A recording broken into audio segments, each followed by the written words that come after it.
माँ काली स्वरूप की कथा। जय माता दी भक्तों, आप सभी को चैत्र नवरात्रि की शुभकामनाएं। काली हिंदू धर्म में मृत्यु और पूर्वजन्म की देवी हैं। दोहरी प्रकृति को व्यक्त करती हैं। ये विनाश जो नए शुरुआत से पहले आना ही चाहिए, और दूसरी महिला शक्ति की ताकत जो कभी कभी वह कर सकती हैं जो पुरुष नहीं कर सकते। वे समय की देवी भी हैं। वह ऐसी माँ है जो उन लोगों की रक्षा के लिए भयानक काम भी कर सकती है जो खुद की रक्षा नहीं कर सकते।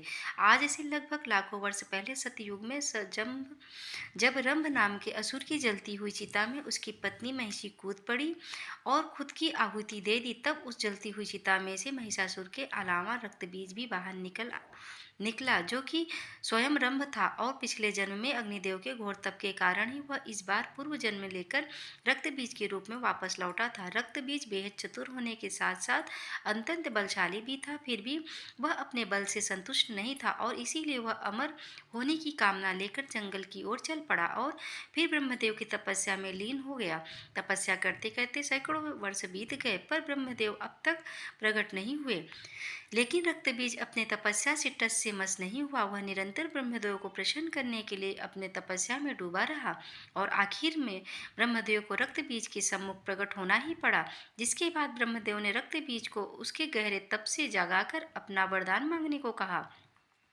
फिर रक्तबीज ने ब्रह्मदेव को अपना वह भी अभिवादन कर देते हुए उनसे सीधा अमर होने का वरदान मांग लिया। जिसके बाद ब्रह्मदेव भी सोच में पड़ गए। काफी सोच विचार करने के बाद ब्रह्मदेव ने रक्त बीज को अमरता का वरदान देने से मना कर दिया, परंतु उन्होंने रक्त बीज को एक ऐसा वरदान दे दिया जो कि अमरता के वरदान से बिल्कुल भी कम नहीं था। दरअसल इस वरदान के दौरान रक्त बीज के शरीर से निकले रक्त की हर बूंद के धरती के स्पर्श मात्र से ही और रक्त बीज पैदा होंगे, और उनके भी रक्त के धरती के स्पर्श मात्र से और नए रक्त बीज पैदा होते रहेंगे। यानी कि रक्त बीज के पनपने की कोई सीमा नहीं होगी। वरदान देने के बाद ब्रह्मदेव अंतर्ध्यान हो गए। जिसके बाद रक्त बीज ठहाके लगाते हुए सीधा पाताल लोक के महिषी शासित क्षेत्र पहुंच गया। दरअसल पिछले जन्म में जब वह रंभ था तो उसे महिषी असुरों ने मिलकर समाप्त कर दिया था, और उसका बदला वह महर्षि वंश से लेने के लिए वापस आकर उनके समक्ष खड़ा हो चुका था। फिर रक्तबीज ने महिषी राज्य के अंदर मार काट मचा कर रख दी। उसने अकेले ही महिषियों के राजा समेत समस्त प्रमुख महिषी योद्धाओं को समाप्त कर दिया। फिर बाकी बचे और डरे हुए महिषी असुरों का स्वयं राजा बन बैठा, और यह बात पूरे पाताल लोक में फैल गई, जिससे कि पाताल लोक के समस्त बड़े से बड़े असुर भी रक्तबीज के नाम मात्र से ही घबराने लगे। रक्तबीज पूरे पाताल लोक का शासक बन बैठा। दिन यूं ही बीतते गए, और एक दिन रक्तबीज को महिषासुर की याद आई और वह महिषासुर को ढूंढने पाताल लोक के अन्य राज्य की ओर निकल पड़ा। जहां उसे पता चला कि कई वर्ष पहले तो महिषासुर किसी 10 भुजाओं वाली विशालकाय देवी के हाथों वीर गति को प्राप्त हो चुका है। जिसके बाद यह सुनते ही रक्तबीज आग बबूला हो उठा, और फिर वह देवी दुर्गा को पागलों की तरह जमीन से लेकर आसमान तक ढूंढने निकल पड़ा, पर उसे देवी दुर्गा कहीं भी ना मिली। फिर रक्तबीज के तमाम बार पूछने पर कोई भी असुर यह नहीं बता पाया कि वह 10 भुजाओं वाली विशालकाय देवी अचानक कहाँ से आई थी। जिसके बाद रक्तबीज एक गहरे चिंतन में पड़ गया। फिर उसने सोचा कि हो न हो उस 10 भुजाओं वाली विशाल देवी के बारे में यह देवताओं की पूजा पाठ करने वाले साधु संतों को अवश्य ही कुछ न कुछ पता होगा। फिर उसने अपने तमाम असुर सैनिकों को देवी दुर्गा का पता लगाने के लिए साधुओं के पास भेज दिया। इसके बाद रक्तबीज के असुर सैनिकों ने बड़े ही क्रूर तरीके से साधुओं से उस विशालकाय 10 भुजाओं वाली देवी के बारे में पूछने लगे, पर किसी भी साधु संत के पास उनके सवालों का उत्तर नहीं था। रक्तबीज की यह जानलेवा खोज देवी दुर्गा के लिए यूं ही जारी रही, और वहीं दूसरी तरफ महर्षि कश्यप और उनके 2 पुत्र शंभु और निशुंभ नाम के 2 असुर भाई एक शांत वन में ब्रह्मदेव की तपस्या में कई वर्षों से लीन हुए बैठे थे। फिर शुंभ और निशुंभ के सम्मुख अचानक ब्रह्मदेव का आगमन हुआ। जिसके बाद ब्रह्मदेव ने उनसे अपना इच्छित वरदान मांगने को कहा। जिसके बाद हर असुर की तरह शुंभ और निशुंभ ने भी ब्रह्मदेव से अमरता का वरदान मांग लिया, जिसके लिए ब्रह्मदेव ने उन्हें साफ साफ मना कर दिया। दरअसल शुंभ और निशुंभ दोनों भाई स्त्रियों के प्रति काफी आकर्षित थे और वे स्त्रियों को सिर्फ संभोग की वस्तु मात्र ही मानते थे। और इसीलिए ब्रह्मदेव ने इन दो असुर भाइयों को लगभग महिषासुर जैसा ही वरदान दे दिया, जिसके दौरान शुंभ और निशुंभ का वध सिर्फ एक महाशक्तिशाली स्त्री के हाथों ही संभव था। और इसी बीच इंद्रदेव ने शुंभ और निशुंभ के बड़े भाई नमु को अपने निजी मतभेद के कारण मौत के घाट उतार दिया, जिसके कुछ वर्षों के बाद जब शुंभ और निशुंभ पाताल लोक अपने राज्य में वापस लौटे और अपने बड़े भाई नमु के मौत की खबर सुनी तो उनके क्रोध का ठिकाना नहीं रहा, जिसके बाद उन्होंने स्वर्गलोक पर आक्रमण करने की ठान ली। फिर शुंभ और निशुंभ अपनी असुर सेना लिए स्वर्गलोक की ओर निकल पड़े, जहाँ की इंद्रदेव समेत समस्त देवता नृत्य का आनंद उठा रहे थे। फिर अचानक स्वर्ग पर शुंभ निशुंभ समेत तमाम असुरों का आगमन शुरू हो गया, जिसके बाद देवता असुरों की इतनी बड़ी सेना को देख अचंभे में पड़ गए और देवता भी युद्ध के लिए असुरों के समक्ष डटकर खड़े हो गए। पर इससे पहले कि युद्ध का बिगुल बजता, निशुंभ ने अपना नियंत्रण खो दिया और अकेले ही इंद्रदेव के ऊपर टूट पड़ा, जिसके बाद इंद्रदेव और निशुंभ के बीच एक घमासान युद्ध प्रारंभ हो गया। दोनों एक दूसरे को बराबरी का टक्कर दे रहे थे। साथ ही देवताओं और शुंभ ने समेत असुरों की सेना अपने प्रतिद्वंदी के जीतने का इंतजार कर रहे थे। काफी समय तक शक्ति युद्ध और मल युद्ध चलते रहने के कारण बाद में इंद्रदेव ने आखिरकार निशुंभ को वहीं धूल चटा दी, जिसके बाद शुंभ और निशुंभ समेत पूरी असुर सेना का आत्मविश्वास युद्ध से पहले ही डगमगा गया। और वहीं इंद्रदेव के जीतने के बाद देवताओं का आत्मविश्वास ठहाके लगाने लगा। फिर युद्ध का बिगुल बजा और देवताओं के साथ असुरों का युद्ध प्रारंभ हो गया।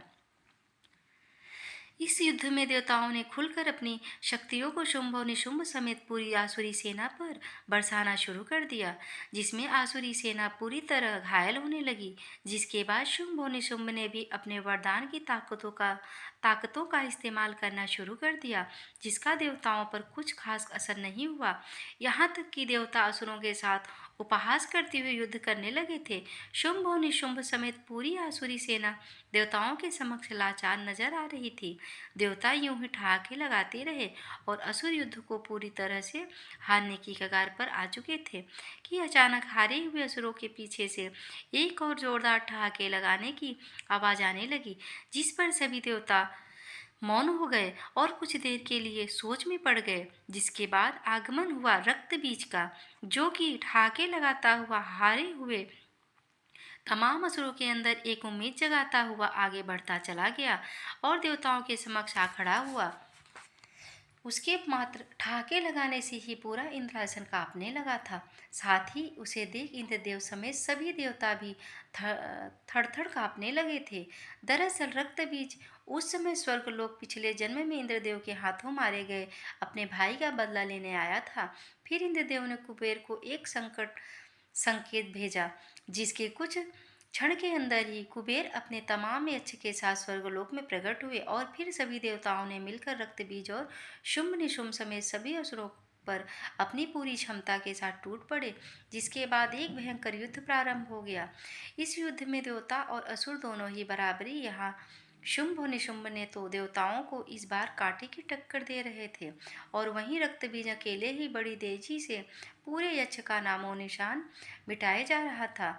युद्ध यूं ही कुछ समय तक चलता रहा, पर फिर कुछ समय के बाद देवताओं की सभी यक्ष सेनाएं समाप्त हो चुकी और अब इस युद्ध में असुरों का पलड़ा पूरी तरह से भारी हो चुका था। जिसके बाद रक्तबीज समेत शुंभ और निशुंभ एक साथ मिलकर सभी देवताओं के ऊपर टूट पड़े, जिनके भय से इंद्रदेव और कुबेर समेत सभी देवता स्वर्ग से अंतर्धान हो गए। इसके बाद शुंभ और निशुंभ रक्तबीज के दम पर स्वर्गलोक को पूरी तरह से जीत चुके थे और वे रक्तबीज से काफी प्रभावित भी हुए। इसके बाद शुंभ और निशुंभ ने रक्तबीज के समक्ष अपना सेनापति बनने का प्रस्ताव रखा और साथ ही उसके हर कार्य में बराबरी का सहयोग देने का वादा भी किया। रक्तबीज ने उनके इस प्रस्ताव को स्वीकार कर लिया। साथ ही शुंभ और निशुंभ ने अपने दो बेहद शक्तिशाली और प्रमुख असुरों भाइयों चंड और मुंड को देवताओं की खोज में उनके पीछे लगा दिया। देवता पूरी ब्रह्मांड की नज़रों से छिपते हुए पृथ्वी में स्थित कैलाश पहुँचे और महादेव के समक्ष त्राहिमाम की गुहार लगाने लगे। पर उस समय महादेव अपने गहरे ध्यान में लीन थे।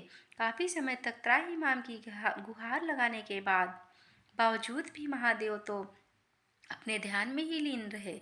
परंतु देवी पार्वती अपने गुफा से निकलकर बाहर आईं और देवी पार्वती ने देवताओं से त्राहिमाम का कारण पूछा, जिसके बाद सभी देवता उन्हें सारी बात बताने लगे। तभी वहां देवताओं को ढूंढते हुए दोनों असुर भाई चंड और मुंड भी कैलाश पहुंच गए और चुपके से देवताओं की सारी बातें सुनने लगे। अचानक उनका ध्यान देवी पार्वती की ओर गया और उनकी आंखें फटी की फटी रह गईं। उन्होंने आज तक इतनी सुंदर स्त्री कहीं भी देखी नहीं थी।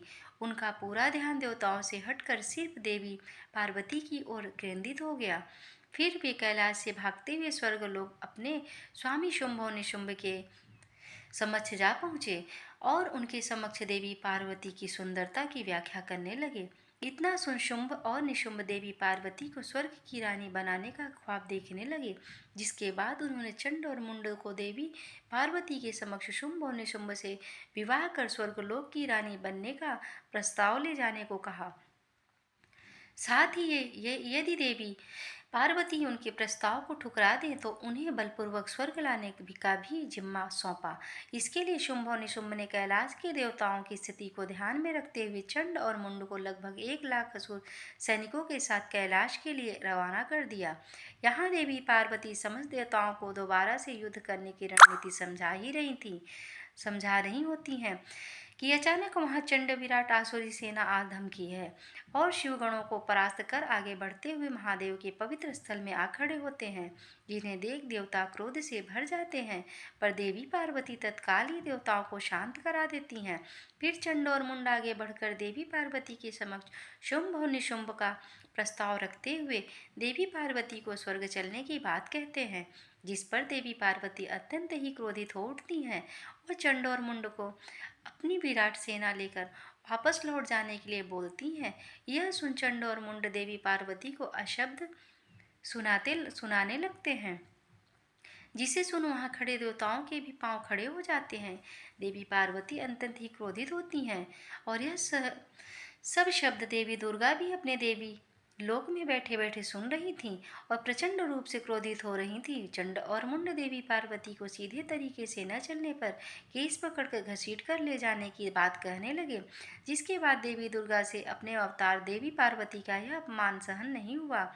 फिर देवी दुर्गा ने कैलाश पर ध्यान में बैठे महादेव को एक दिव्य संकेत भेजा और दूसरा दिव्य संकेत देवी पार्वती को भेजा, जिसके द्वारा देवी दुर्गा ने देवी पार्वती के एक अंश को महादेव के गले में प्रवेश कराया, जो कि महादेव के गले में स्थित विष से भर उठा। फिर वही विष से भरा हुआ अंश वापस देवी पार्वती के अंदर आकर समाहित हो गया और यह होता हुआ सिर्फ देवी दुर्गा, देवी पार्वती और महादेव के अलावा और कोई भी नहीं देखा या जान पाया। इसके बाद पहले से ही अत्यंत क्रोधित देवी पार्वती शरीर का रंग अचानक नीला पड़ने लगा, जिसके बाद देवी पार्वती के शरीर का आकार भी बदलना शुरू हो गया। फिर देवी पार्वती का कद काठी पर्वतों के समान विशालकाय बन गया। फिर देवी पार्वती के इस काले रूप को देखकर चंड मुंड समेत पूरी आसुरी सेना थर थर कांपने लगी और देवता अचंभित मगन और प्रसन्न हो उठे। इसके बाद देवी काली ने एक जोरदार गर्जना भरी और उनके गर्जना मात्र से ही चंड समस्त असुर सेना बहरे होने के साथ साथ हवा में झटके खाकर दूर जा गिरी। फिर देवी काली ने अपने दोनों हाथों में दिव्य तलवार प्रकट कर लाखों असुरों के ऊपर टूट पड़ी। देवी काली अपने दोनों तलवारों से तमाम असुरों का विनाश करने लगी। उस समय पूरे कैलाश समेत आसपास के तमाम पहाड़ी क्षेत्र देवी काली के गर्जना और पैरों के जमीन में रखने मात्र से ही थर्रा उठी थी। इसके बाद आखिरी में चंड और मुंड दोनों ही देवी काली के आगे गिड़गिड़ाने लगे, पर प्रचंड क्रोधित देवी काली ने अपने तलवार के एक ही वार से चंड और मुंड का सिर धड़ से अलग कर दिया। इस बीच कुछ बचे कुछे असुर बेहद भयभीत अवस्था में कैलाश से अपनी जान बचाकर भागते हुए स्वर्ग शुंभ और निशुंभ के पास चले गए और उन्हें सारी बातें बताने लगे, जिसके बाद शुंभ और निशुंभ आश्चर्य में पड़ गया। फिर उन्होंने देवी पार्वती के सम्मुख खुद ही जाने की सोच ली, पर तब उन्होंने ब्रह्मदेव का वह दिया हुआ वरदान याद आया जिसमें उन्होंने शुंभ और निशुंभ को सिर्फ एक परम शक्तिशाली स्त्री के हाथों ही वध होने का वरदान था। और देवी पार्वती के इस भयंकर और विकराल रूप की व्याख्या सुनकर उन्होंने खुद को वहीं रोक लिया। फिर शुंभ और निशुंभ को अपने मित्र और सेनापति महान प्रलयकारी रक्तबीज की याद आई। फिर उन्होंने सोचा कि देवी पार्वती के इस विकराल काली रूप को रक्तबीज ही काबू में ला सकता है और देवी पार्वती को अपने बलपूर्वक स्वर्ग तक ला सकता है। इसके बाद उन्होंने रक्त बीज को याद किया।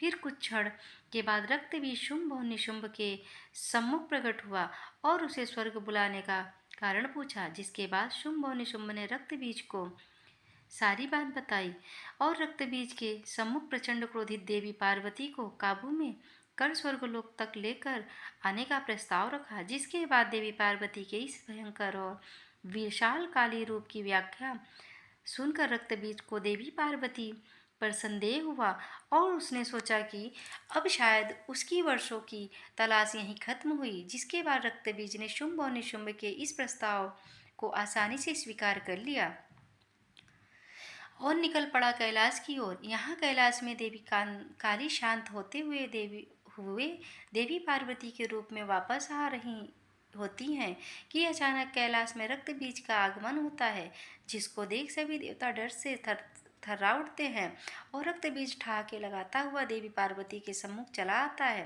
रक्त बीज जैसे खूंखार असुर को सामने देख देवी पार्वती का खून वापस से खौल उठा और देवी पार्वती वापस से विशालकाय काली का रूप धारण करने लगी। फिर रक्त बीज अपने सम्मुख इतनी बड़ी कदकाठी की भयंकर वीरांगना को देख समझ जाता है कि यही है दुर्गा और यही है काली। फिर रक्तबीज भी महिषासुर के बदले की आग में जलते हुए अपने अंदर वर्षों से पल रहे क्रोध को जगा लेता है और देवी काली पे अपने भयंकर और विस्फोटक अग्नि से प्रहार कर देता है। पर देवी काली पर इसका कोई असर नहीं होता, बल्कि इसके विपरीत वे और भी प्रचंड रूप से क्रोधित हो उठती हैं और रक्तबीज के चेहरे पर अपने तेज धार नाखूनों से प्रहार कर उसका चेहरा नोच लेती हैं। पर रक्तबीज के चेहरे से रक्त की बूंदें निकलकर जैसे ही धरती को स्पर्श करती है, उसके रक्त के हर बूंदों की धरती के स्पर्श मात्र से ही और नए रक्त बीज उत्पन्न होने लगते हैं। यह देख सभी देवता आश्चर्य से भर उठते हैं और देवी काली गुस्से में आग बबूला होते हुए अपने दोनों हाथों में दिव्य तलवार प्रकट कर तमाम रूप से उत्पन्न हुए रक्त बीज पर अंधाधुंध प्रहार कर उनके सिर को धड़ से अलग करने लगती हैं। परंतु रक्त बीज मरने की जगह और भी अधिक और अनगिनत संख्या में उत्पन्न होने लगता है। फिर देवी काली ने अपने और दो भुजाओं को प्रकट कर अपने चार भुजाओं से भी अधिक मात्रा में उत्पन्न हो चुके रक्त बीजों को समाप्त करने लगी। जिसके बाद अति तीव्र क्रोधित देवी काली असंतुलित होकर पूरी धरती को तबाह करने की ओर चल पड़ी। फिर इंद्रदेव समेत तमाम देवता यह देख चिंता में डूब गए। फिर उन्होंने श्री विष्णु को याद किया, जिसके बाद कैलाश में श्री विष्णु का आगमन हुआ और तमाम देवता श्री विष्णु से देवी काली को रोकने की गुहार लगाने लगे, जिसे कि श्री विष्णु अपने लिए नामुमकिन कार्य बताते हुए महादेव के लिए एक मुमकिन कार्य बताया। श्री विष्णु समेत सभी देवताओं महादेव को अत्यंत ही गहरे ध्यान से जगाने के लिए प्रार्थना करने लगे। इसके बाद महादेव ने अपनी आंखें खोलते हुए श्री विष्णु को नमन किया और अपनी आंखों से तबाही से बिखरे पड़े कैलाश को देखा। फिर सभी देवताओं ने महादेव को सारी बातें बताईं, जिसके बाद महादेव की नज़र काफ़ी दूर तक पहुंच चुकी विशाल काय देवी काली पर गई। फिर महादेव अपने स्थान से अंतर्ध्यान होकर अपना आकार बदलकर सीधे चलती आ रही देवी काली के मार्ग पर लेट गए। इसके बाद प्रचंड क्रोधित अवस्था में चलते चलते अचानक देवी काली का पांव मार्ग पर लेटे हुए महादेव की छाती के ऊपर पड़ा। फिर जैसे ही देवी काली की नज़र पांव के नीचे दबे महादेव पर पड़ी, वैसे ही उनका सारा क्रोध शांत हो गया और साथ ही उन्हें अपनी भूल का आभास भी हुआ। जिसके बाद देवी काली अचानक सामान्य आकार में आती हुई देवी पार्वती का रूप लेने लगी और मूर्छित होकर धरती पर गिरने लगी। तभी अचानक महादेव ने देवी पार्वती को थाम लिया और उन्हें उठाकर अपने स्थान पर लेकर आए। देवी पार्वती को मूर्छित अवस्था में देख तमाम देवी देवता समेत शिवगण चिंतित हो उठे। फिर महादेव देवी पार्वती को चेतना में वापस लेकर आए और यह देख सभी देवी देवता समेत पूरा कैलाश खुशी के मारे झूम उठा।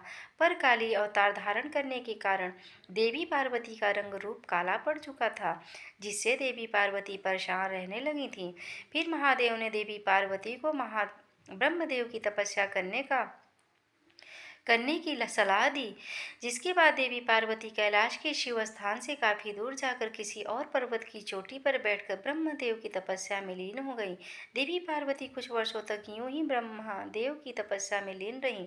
फिर एक दिन ब्रह्मदेव देवी पार्वती के सम्मुख प्रकट हुए और उनसे अपना वरदान मांगने को कहने लगे, जिसके बाद देवी पार्वती ने ब्रह्मदेव से अपना रंग रूप वापस दिलाने को कहा। इसके बाद ब्रह्मदेव ने अपने तंत्र से काली अवतार के दौरान देवी दुर्गा की शक्ति के साथ शिव के विष के आपस में समाहित होकर उत्पन्न हुआ ऊर्जा को देवी पार्वती के शरीर से अलग कर दिया, जिसके फलस्वरूप देवी पार्वती का रंग रूप पहले जैसा हो गया। फिर देवी पार्वती अत्यंत ही प्रसन्न हुई। इसके बाद देवी पार्वती के शरीर से निकली हुई वह अत्यंत ताकतवर ऊर्जा एक बड़े कद काठी की बेहद खूबसूरत वीरांगना में तब्दील हो उठी, जिसकी दिव्यता और चमक देखकर देवी पार्वती और ब्रह्मदेव अत्यंत ही प्रसन्नता से भर उठे और उन्हें एक नया भव्य नाम देवी कौशिकी दिया।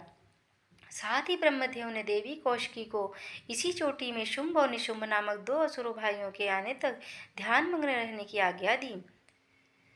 देवी कौशिकी माता पार्वती की पुत्री हैं।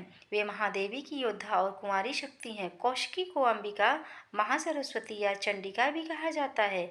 कौशिकी ने दानव भाइयों शुंभ और निशुंभ को मारने के लिए युद्ध किया था। प्रेम से बोलिए जय माता दी। ऐसे ही और भी रोचक और आध्यात्मिक वीडियो के लिए चैनल को सब्सक्राइब कर लें। फिर मिलते हैं एक और दिलचस्प वीडियो के साथ। धन्यवाद। जय श्री कृष्ण।